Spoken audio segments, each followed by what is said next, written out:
What's up, everybody? This is Crispy Cody from the Crispy Reviews podcast, and today I have with me Sho. Hello, Sho. How are you today? Good. How you doing, man? I'm doing great. It's so awesome to have you on the podcast today. There's a few things I wanted to talk with you about. You are an artist yourself, but you also do a couple other things as well. That's a little bit new, and that's what I think is really cool that you're doing. You're kind of helping other artists and stuff through their musical journeys. But we'll get to that shortly. So Okay. let's talk about you for a moment. Um, as you go as the artist of Jan It, is it Jan It, like with the three? It's actually kind of a funny story. It's Okay. actually on Spotify now. It's just my name, Sho Ishikura. Okay. But originally, I had this album, and I was thinking of a artist name, and I came up with a Janet. But the way that I was thinking about it was like, if I could come up with a name that encapsulates the music, that's what Janet would be, and that was for that album. And so I called the album Janet, and I also just called my artist name Janet. And then later, upon thinking about it, I was like, "This." I was thinking of a name for the music, but I wasn't thinking of a name for the artist. If that makes sense. Yeah. And so later on, I it wasn't sitting right with me, and I changed it. Back to Actually, your pretty name. recently. Yeah, yeah. Interesting. Okay, so that actually makes more sense because when I click on, because you have a link in your bio Mm. and it takes you to Janet. So it's interesting. Okay, that I makes haven't more changed it sense. yet. I Yeah. need to do So that that. makes more sense because when I was trying to do my research and stuff for the interview, I was like, oh, he says that he released a full length album. It's not here on Spotify, but it is on Bandcamp. So I see it, Yeah. it's up on Bandcamp, It's on which, Spotify too. Yeah, yeah. yeah, but I it's gotta under get you your the link. name, which I Yeah, didn't realize. you're So, right. okay, check out his new album under his name. Yeah. But on Bandcamp, you're listed as a few different genres. You're listed as acoustic, R&B, soul, indie R&B, indie rock, and indie soul. Which of these genres do you mostly like identify as? That's a tough one. I mean, you I don't have to pick one. You could say a collection of a few. yeah, I would say definitely definitely indie, just due Yeah. to the Okay. fact that I'm making it in my room, and yeah, I'm just kind of like happily working within the limitations that I have. So, even if it's a little rough around the edges, um, I think that's a cool sound. I like hearing that in other people's music, so I try to keep Yeah. that. Yeah. No, I think indie is a great broad of terms to kind of identify your music because I was listening to some of it and one of my favorite tracks is one of your more recent ones. It was Meantime. Meantime is very out there and soulful and has like an R&B kind of flair to it as well, but Hmm. it's mainly like rooted in indie Yeah, and I yeah, like yeah. that a lot. Do you want to Um, talk about Meantime a little bit, like what that means to you? uh, well, thanks for what you said, first of all. And the way that actually came about was because I was really looking at some lyrics. I was struggling a lot with lyrics at the time. Or I mean, I guess I'm always kind of struggling with lyrics, but I think I was struggling more than I needed to, just because I wasn't trusting myself like with what I was coming up with. So I was getting some feedback from a friend, and he was saying that basically I'm always second guessing like the things that I'm right, because I'm comparing it to like what I think my lyrics should be, which is like they should make more sense, and they should be more narrative, and they should be like a little bit um, less silly and more fucking mean something, and um, he was telling me that some of his favorite lyrics of mine were just the ones that are totally goofy and kind of like grotesque, and the next day I was like, you know what, like let me just do what comes out of me more naturally, which a lot of the times is stuff that's just kind of like weird and like a little like sexual, at the time. Yeah. And so that's kind of how that came out. I was just saying stuff like, I'll be waiting in you knee high and weird, just weird ass shit. And then the song kind of wrote itself from there pretty quickly. Yeah, Yeah, and I mean, it really shows in the song. It's very fun, and I do like the wordplay that you have going on in it, and yeah, it definitely captures, those types of fantasy feelings and whatnot. And I think that's, you know, very amazing that you're able to do that and put it to amazing, you know, track like all the different tracks that you kind of have going on with the vocals. It's a really good track. I enjoy what it is, thank you, so man. it's Yeah. special. But I also think it's funny in your Bandcamp bio. I don't know if you've read that in a while, but it's pretty funny. You say that you're too wimpy for the rockers, too clumsy for the R&B heads. The teacher would hold my hand in elementary school every field trip because otherwise I'd get lost. I am the same height as Josh Holmes. I'm assuming that's the frontman of Queens of the Stone Age, right? Yeah, yeah, He's 6'4". yeah, yeah, yeah, Okay, so you're a tall dude. yeah. And you also put here, I'm occasionally handsome and I'm outgoing in real life and I pretend to be shy on the internet. So this reads more like I almost feel like I'm reading a Tinder bio or something. Yeah. So is this a Tinder bio but for your music preference of like how you feel when you're approaching music? Honestly, I think it's more reflective of like me just not trying to overthink things that I could easily overthink way too much, like a bio. My I was releasing this with La Reserve, and they asked me, they're like, "You need an artist bio," and I was just like, oh, "Fuck, I hate doing artist bios so much," and I just had my phone and that I just typed that in like 1 minute and sent it, and they're like, "Okay, cool." Like it was just kind of like a stream of consciousness, Yeah. Yeah. I think it's really cool. Like I don't even know, does like the Joshua Holmes thing have anything to do with your music tastes or preferences at all, Yeah, or yeah. that just kind of was like a weird random fact that you knew in your back pocket that he's the same height as you? No, I knew that. But I also am like, I know that because I'm a big Queens of the Stone Age fan. So yeah, Okay. yeah, Me too. I really love Queens of the Stone Age. So yeah. that's They're I awesome thought that as was a an band. interesting fact that you just kind of threw in there randomly. Yeah. No, I'm a big fan. I love them. Love them. Yeah, they're Yeah, huge. I love a lot of their work. yeah, But let's hold off on maybe that. I bet you'll want to talk about that in one of these upcoming questions. yeah. But I really want you to tell me more about yourself and your musical influences throughout your life, and how it led to you becoming like a music therapist and stuff like that. Can you talk a bit about your story and who you like, how you became who you are now? Yeah, Like yeah, it's yeah. very motivating. I really enjoy reading what you wrote on Instagram. Oh, thank you. So first, I'm actually not a music therapist, but I am both a therapist and a coach for songwriters and musicians. Oh, So okay, it's easy to kind of like combine them, got you. um, but yeah. Anyway, my influences. I first, I guess like my awakening, me coming online musically was like seeing Jimi Hendrix, um, or listening to his record. My dad had one of his albums, and then I rented a DVD from the library, and it was of him performing at the Monterey Pop Festival, and he played Wild Thing, and then he lit his guitar and he smashed it on fire, and that was like, that's it. That's what I need to do. I need to do that. I How need old were to you? How old be were you when you had that epiphany or this discovery?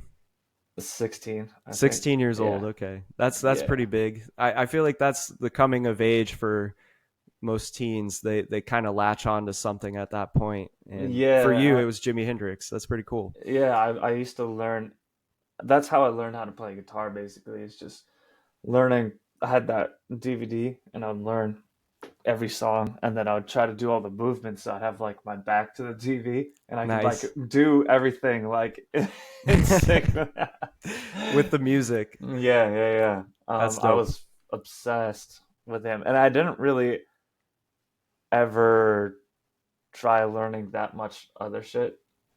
Um, or I was, it was like it was Hendrix, and then um, yeah, and then by the time I was 19, I was like, you know what, I want to sing. Like, and I kind of put down the guitar. I mean, I play for recording and stuff like that, but like really since I was like 18, 19, I think it was 19, I've just been kind of wanting to be a singer. I was inspired by D'Angelo heavily D'Angelo, around okay. that time.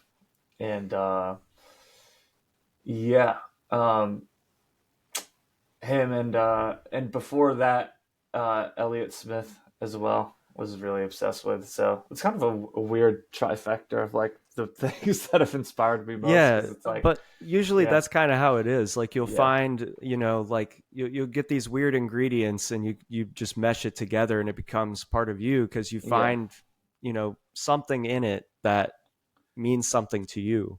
yeah, So, yeah, yeah, like overall, which of those three do you feel like has inspired you like the most? Is it like, the voice and tones of Elliott Smith, or do you feel because D'Angelo isn't that person more soul, like they have more of like yeah, a soul based voice? Yeah, I'm just trying to yeah, remember off the top of my head. And then of course there's Jimi Hendrix, who's just an absolute, flaming rock star who's just yeah, awesome. He's done so right. much for like the 60s rock scene and stuff. So which of those Um, spirits do you feel like you embody the most? wow, that's a good question. I feel like I'm gonna give a unexpected answer and say Prince. Yeah, Prince? Okay, yeah. okay. I Just mean, because Prince is kind of like a mashup of all three of those things, if you really think about it. exactly. Yeah, I feel like I just I never was like actually into Prince. Like a few like of his hit songs I thought were cool.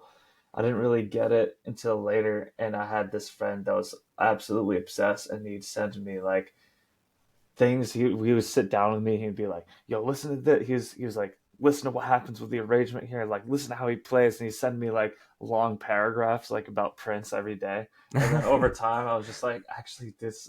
I started getting it, and I was like, "Holy shit!" Like, It's mind it blowing. blew my fucking mind what this guy was doing, man. Like, He's a oh my genius, god, yeah, yeah, an yeah, excellent composer. I would love a lot of his songs personally myself, and especially the weird and wacky movie that he did, Purple Rain. That movie is really weird. yeah. Um, It is. I Yeah. enjoy it for what it is, though. But that's really neat that those things inspired you for your artistry. Um, but how does that kind of like influence like where you're wanting to go next? Because you said that you're trying to mesh, like you're meshing two different fields at the same time. Yeah. Yeah, yeah, yeah. You're talking about like the my music and the therapy thing, right? Yes. Yeah. Yeah, yeah. It's I think it's interesting how kind of like what happens in your creative life often parallels what's happening in your life.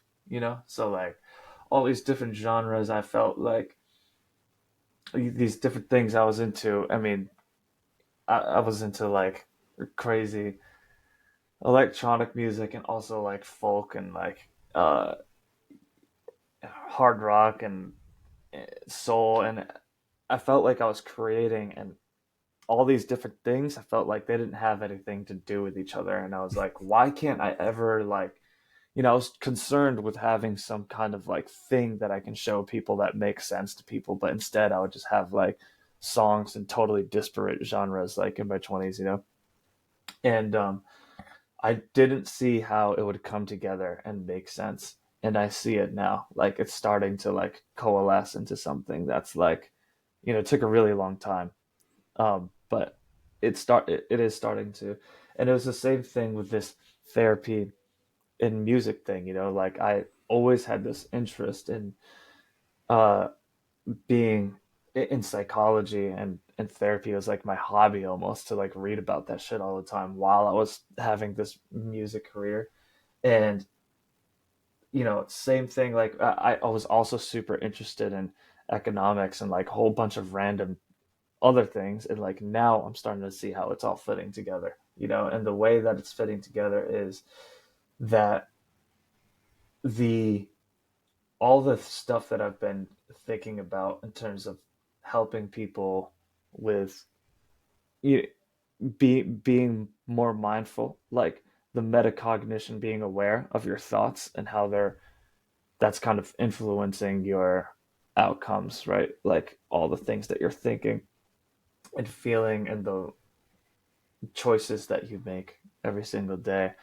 Um, so all that combined with like my personal experience as a musician and what it took for me to get around to releasing an album, which was just such a It's a mountain. outrageously, yeah, and for me it took almost 15 years, Yeah. which was that's the question that I was trying to answer, is like, why did it take so long for me to do it, you know And I and sense I sense that you have a lot of frustration behind that too. Like, the 15 years, like you feel like that's an eternity. it's a long time, it's the there was a lot of frustration. Now I'm on the other side of it, and like, You've conquered that mountain. I did, yeah, but it seemed like this impossible thing for a really long time, and I know that a lot of people feel that way. And so basically what I'm doing now is I'm trying to create something that's exactly what I needed. And I felt like I just got led astray so many times. Um, and I didn't get the I got help for this thing and that thing, but it wasn't what I was looking for, and it wasn't what I needed. And I don't think that what I'm doing exists out there. Yeah. And I'm trying to put it in front of artists and say, like, there's, those of you that are stuck dealing with perfectionism and this like fear of being seen, and you can't finish your albums, or like you feel like there's no hope for you because the only way to do this is to like post on TikTok 3 times a day because that's what your label is telling you, or that's what somebody on Instagram is telling you. There's another way to do Yeah. this, I think. And so, yeah, that's been kind of like my new passion project. Yeah. Nice. I think that's very wholesome. In that direction of looking inward, almost, is what you're basically saying, is how I'm interpreting it. Are you looking inward for this answer, or because it sounds like you've been searching externally for a really long time for this answer to manifest, and it just never kind of appeared, and now you're like, I actually had it all along inside of me. Is that kind of like what happened, or was it more or less something else? It's it's two different things, I think. I think it was, on the one hand, like I didn't have the skills of being self-directed and like being organized and being and planning and stuff like that, right? Because which is, if you think about it, any type of artist, that's like a primary essential skill. You don't need to be so self-directed if you're working at a job where there's an externally imposed structure where they're telling you this is the time that you need to show up, this is what's expected of you, yada yada yada. As an artist, you don't have any of those things. You Like, don't in have fact, parameters. Yeah. yeah, and in fact, in order to do anything different, you have to create your own strategy, and on top of that, you're going to face extra resistance just because you're going against the grain, right? Like, if you think about anybody, this is an example, it applies to life too. Like anybody that's not, uh, if you're queer, for instance, it's like most people that grow up and are young and are queer or gay are thinking about like, how do I fit in to like be straight, Yeah. And it doesn't happen vice versa because one of those is like the norm status quo, right? Hmm. And it's like as an artist, it's the same kind of thing, or it's a similar concept where it's like you're trying to do something different. You see something different, and in order to do that, you're going to face some kind of resistance. And in order to conquer that resistance, you need to be self-directed and have a plan. And so what happened with me was I didn't have those things. I didn't have those skills. I kind of was naturally um, able and pretty smart. So like at school, like I didn't ever have to study. I kind of just would show up and I would do fine, like I didn't have to read anything. I just, it was the same thing after that. I kind of um, got gigs that paid pretty good. And like, then I was working as a musician and it was like, you know, I didn't have to do like a whole bunch of figuring out how I'm gonna like strategically get to where I need to go. You know what I'm saying? Yeah. And the result of that was like I was following this current and I was doing okay, but like at a certain point it was like I'm not doing the thing that I feel like I was meant to do, which is finish this music and to share it and to put it out. And that whole thing was just like eluding me time and time again. So I feel like that's half of it is that self-directed piece, and then the other half of it is understanding what's happening in your mind. There's like this whole psychology trap that's happening where people are thinking about they don't realize it, but they are scared of how they're going to be judged, and they're making decisions based off of that fear of being judged, um, instead of making decisions off of I think that it's important that I share this work because it means something and it will have some value for myself and for the people around me, even if I can't see what that is yet. I trust that it will that will make itself clear to me. It'll reveal itself to me, you know. Yeah. And so that's the other half of it. It's almost like you're what you're trying to entail is like there's this thing that's just hiding behind this curtain and you're so afraid to open that curtain because you don't know what's going to be there, you know? And you're in your mind, you're more or less you're stuck on the fear factor of it. You're not thinking like, "Oh, I could open this curtain and there's like ice cream there." You know, like something Exactly. good, you know? Like you don't think about the good that could also come of this notion, that one thing that you do.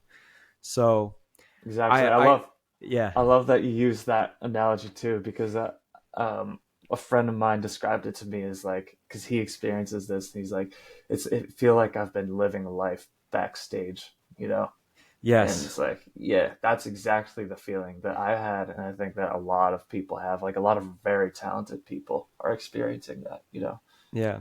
And Yeah. I think it's interesting that you bring that up. I mean, there's a multitude of reasons of why like people may or may not have that fear. It could be like their upbringing, it could be their environment, it could be friend groups, social groups, Mm, things like that that could, create this curtain and have this sense of dread. But it is nonetheless, not, overall a feeling that we have to conquer and realize that it's something that, what if it's bad? Sure. What if it's good? You exactly. got to you Yeah, got to yeah. look at the good and see what the payout could be for it, because it could Right. be exponential and it could change your life for Yeah. forever. And most likely it's going to be some of both, right? Sure. There's going to be like the There's going the to be things some that there's going to be haters. yeah, exactly. The things that people fear are not like they're not made up boogeymen. They're like a lot of the times there's like validity to them, but it's also like when you're only looking at that and only focusing Fixated. on it, fixated on it, it's Yeah. like you're gonna be stuck, you know? You become paranoid. You almost Yeah, become paranoid to a sense of like, the fear has eaten you alive and you yeah, need to crawl out of that beast, yeah, yeah, So absolutely. I totally understand that even personally, like, I've always wanted to do some type of podcast thing, and I've talked about it and kicked it around for years. Hmm. And finally one day I was just like, a friend like told me like, if you don't do it, you're going to regret it. And I'm like, you know what? Yeah, might as well just do it. Right, And whatever happens, happens. Like, I don't care if there's any haters. I don't care, if nothing even comes of it. Like, I got to just do it just to do it. It's freedom of expression, right? So right, I'm able to right. express myself. I'm able to, now I'm meeting so many different people on a weekly basis. And I think it's wonderful, and I love hearing everybody's different stories and stuff and their takes on artistry, Mm, and how that artistry empowers them based on their influences, their upbringing, and all these different attributes that, empower them to make what they want to make. right, So, right. and Very that's what's cool cool. about you. And you see that and you want others to see that too. So, and that's special. Yeah, I think that there's a lot of power in getting people to see that and to live it out.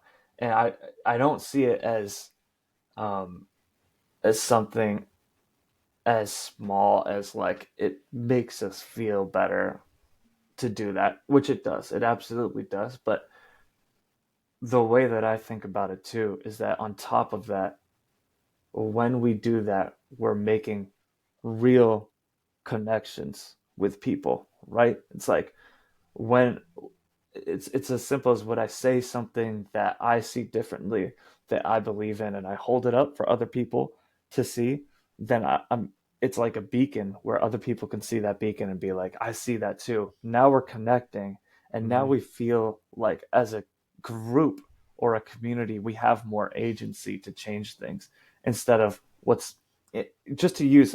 I need to give a couple examples to illustrate Sure. this because it's important. But like one example is in this social media space, right? Instead of connecting with each other, a lot of what's happening is people are saying like, "Look at what I have," um, and it's not about showing something different, but it's about content. It's about stuff to look at, and we're all siloed off from each other on this space, looking at each other's stuff and not connecting with each other and feeling actually like we're competing with each other for numbers and feeling like there's we have less and less agency. We're actually have this growing feeling of being unempowered. I think, and I'm not. I think the tool can be used in both ways. I think that it can be used for connection, and it can also be used for disconnection. But just to kind of drive this example home, because it's like it's kind of a tricky one, but another great analogy I use is activism, right? Like if you picture, uh, imagine factory workers, and they're all working together, and one person sees that they're like these working conditions are unjust and unfair, and we should demand more. That person has this vision of something different. He hoists it up. Other people are like, "You're right. We should get together and do something about this." That's that connection happening. And then together, they have agency and they have power to push back against the status quo or like oppressive systems. Yeah. And the way that I see this work that I'm doing, it's about um, I want so many artists are looking at this social media like hellscape. That's what I think it is, and they're like, I can't. I don't want to interact with this. And the message that they're getting is the only way that you can have a career as an artist is to post, post, post because you want to draw attention to the Zuckerbergs and the Musks, because they'll reward you when you're getting people to spend more time on their platforms. And um, people think that's the only way. And what I'm trying to do is kind of get people to see that there's something different, and to come together and let's fucking find another way, because there has to be another way. And I think that there can be, when we're talking about community and actually in connecting with each other as human beings and our music. It's like we might not get the numbers, but we can create our own little ecosystem that's more holistic, you know. Yeah.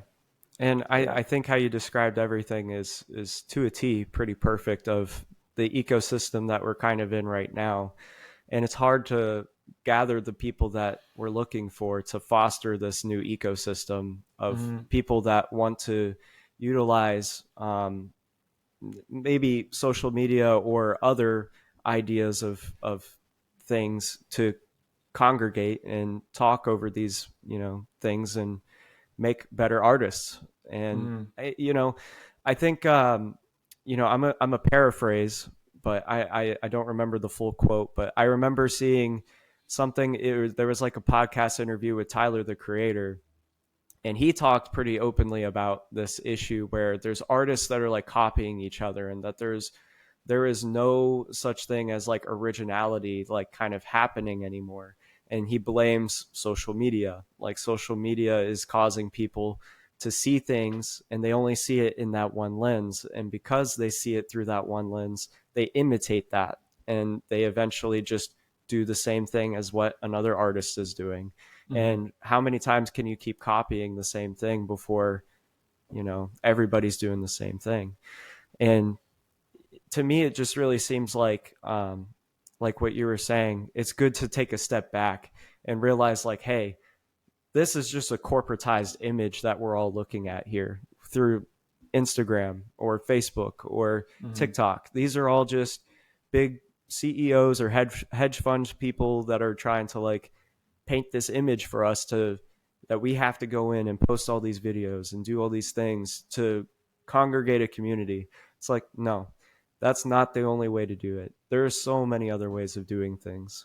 Yeah, they're yeah, I feel like it's all, you look around everywhere and we're all being like just brainwashed into thinking that there's one way to do things. There's one way for there to be a company. There's one way to structure a to structure the distribution of power.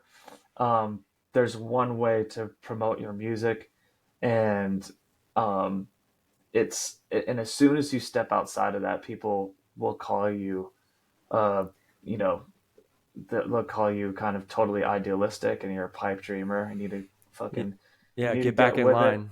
get back in line, right? And Yeah. it's like that's exactly the kind of uh, attitude I feel like that I've been facing my whole life, and I've felt that gravitational pull to like get back in line.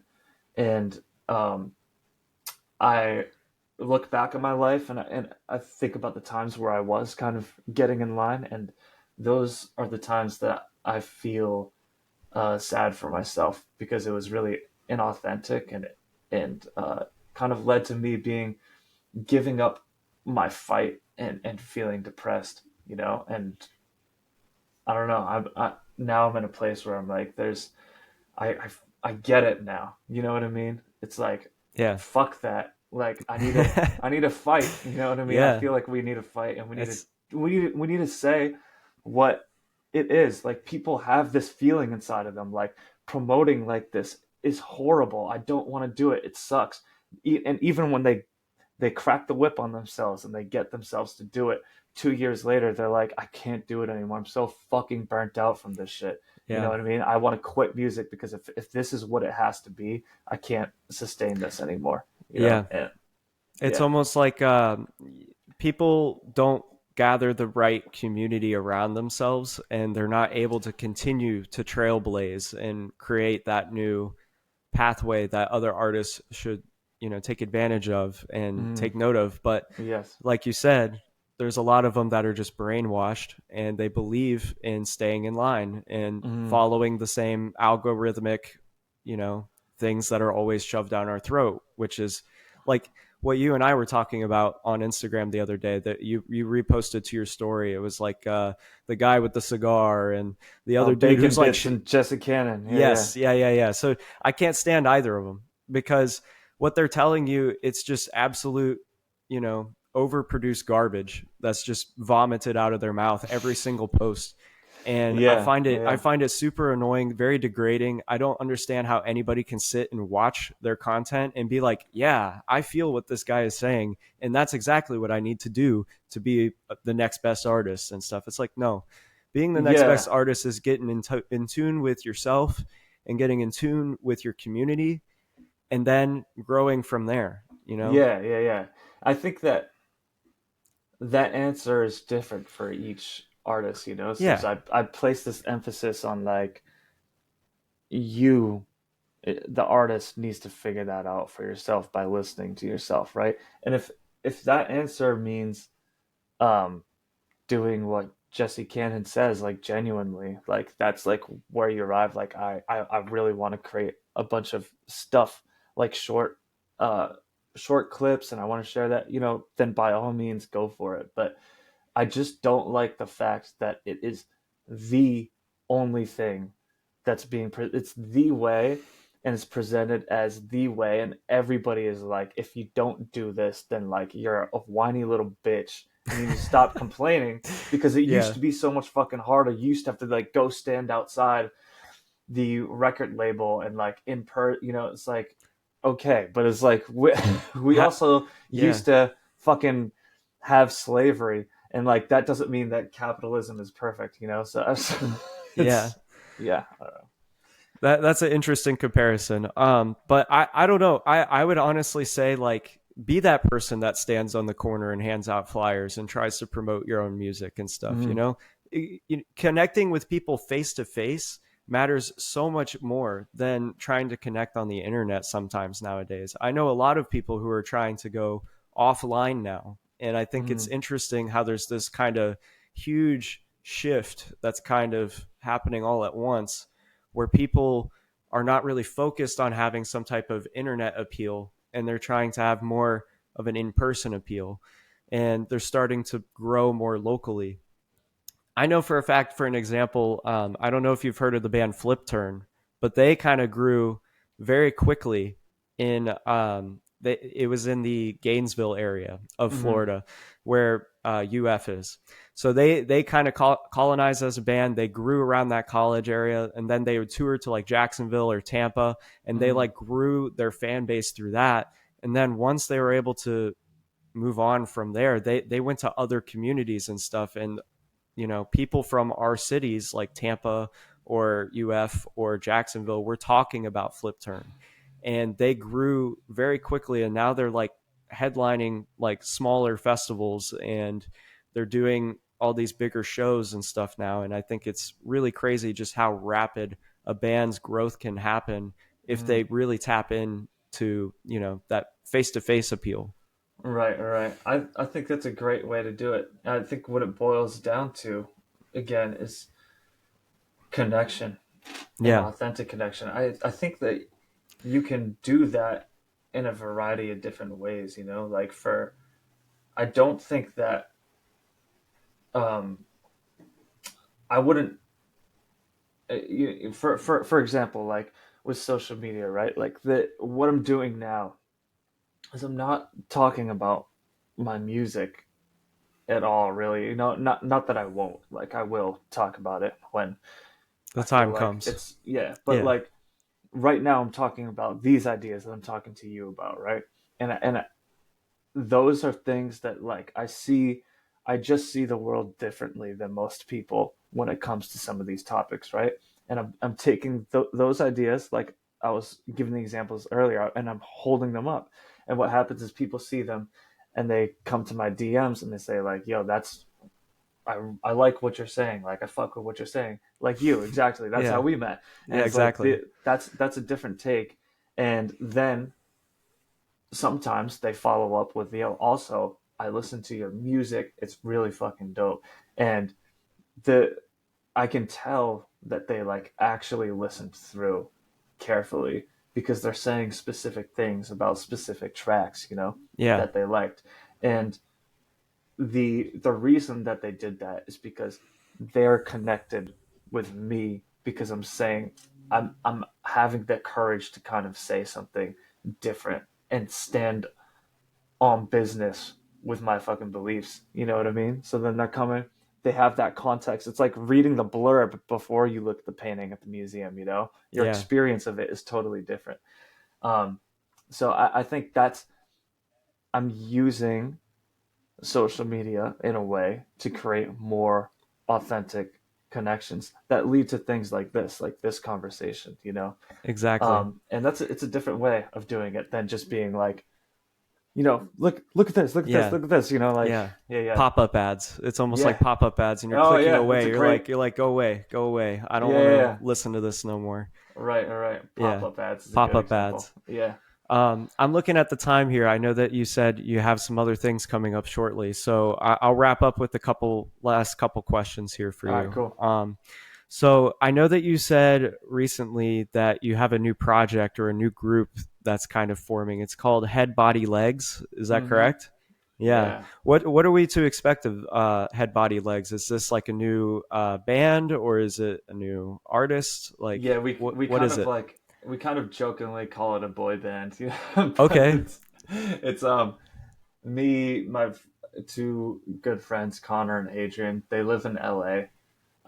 I'm here in New Jersey. We've been collaborating virtually Nice. for about a year now, and we yeah, we just I've been making a whole bunch of music and are working on an album, and we also started recently because we're collaborating virtually. We're like, why don't we stream this? So we're streaming it on Oh, Twitch, every our live process. Like you can come in and see us make a track from scratch every single Friday wow. from 6 to 9 EST. Okay, I didn't Um, see that actually. So definitely, yeah, I'm gonna push that and promote that, and I'll have to tune in and watch because that sounds pretty cool. it is very cool. Yeah, yeah. And I also have another album coming out of my own that I was actually just working on before I hopped on this call. Yeah, So I was yeah, about to ask you about that. That was the last thing I was gonna say because you said right before you are working on an album. So what is this? Is this your second album? This is gonna be your sophomore album? yeah. I had like a little EP in between Yeah. there. So second or 2.5, I guess. Yeah, Nice. So, yeah, are you going to stay in the same lane of the genre? You're keeping it to indie, and you're going to have some like R&B soul and use your awesome voice. yeah, yeah. This one's a little different. There's no, there's almost no. The first one is really synth heavy, and this one Yes. has almost zero keyboards. It's almost all guitars, Ooh. and Okay. yeah, and I also went down to Nashville in December and got really inspired by pedal steel players, and then I just started. There's like lap steel in there, and Yeah. like it's yeah, it's more. What are the words I would use to describe it? It's a little more on the gritty kind of rockier textured side of We're things, looking at a the Jimi Hendrix record. yeah, I don't know how to describe it, man. It's I mean, I do yeah, like it's weird. myself some slide guitar and stuff in there, so that does sound kind of epic. Yeah. Yeah, it's I got super obsessed with it. I was like, wait, why? I need, I saw somebody playing the pedal steel, and I was like, how has this instrument not been taken out of this context and used in like other Other type of aspects. things more, Yeah. So I was looking for that and trying to find it on, on the internet and YouTube and everywhere, Spotify, and I couldn't find anything. And I was like, I'm gonna start There's your making it. cornerstone. You're crafting your own cornerstone in this. I think that's Yeah, super cool. You're yeah, experimenting with it. Experimenting, yeah, yeah, Yeah. yeah. Well, that's super exciting, Sho. Thank you so much for sharing and being a part of the podcast today. Is there anything else that, do you have any other like future plans? Do you have like live plans that you're going to be doing, like any live shows in your area, New Jersey? Not right now, just because I'm just more prioritizing these two albums I'm working on, and also this coaching kind of movement that I'm Yeah. trying to get off the ground, which is it's so wild. Like it's been literally just a few months since I've started, and it's already like the momentum is crazy. It's like it's happening very fast. So I'm putting a shitload of energy into it, and yeah, just watch what happens with it. Definitely. Well, Yeah. go ahead and update your links so then that way people can be able to find you and help you out, you know? I'm So, about to. Thank you for bringing that to my yeah. attention. Amongst You're this like welcome. maelstrom of shit that I've been doing, that one slipped through the cracks. I mean, it's okay, man. Everybody forgets to do at least that small little thing that's been, Yeah. on the back burner forever. So, All right. All right. but that's the way people can find you is through that link on Instagram. At least for me, I know I use Instagram pretty heavily for Mhm. linking up with people. But if there's any other way that people can reach out to you, definitely share those links with me, and I'll include that in the description at the bottom of the podcast and stuff. Okay. Cool. Yeah. Epic. Yeah. All right. Well, thank you so much for tuning in, Show, and I appreciate your time. It's been excellent. It's been awesome, and Yeah. thank you again for viewing Crispy Reviews podcast. Excuse me, and we'll see you on the next one. Ciao. Thank you.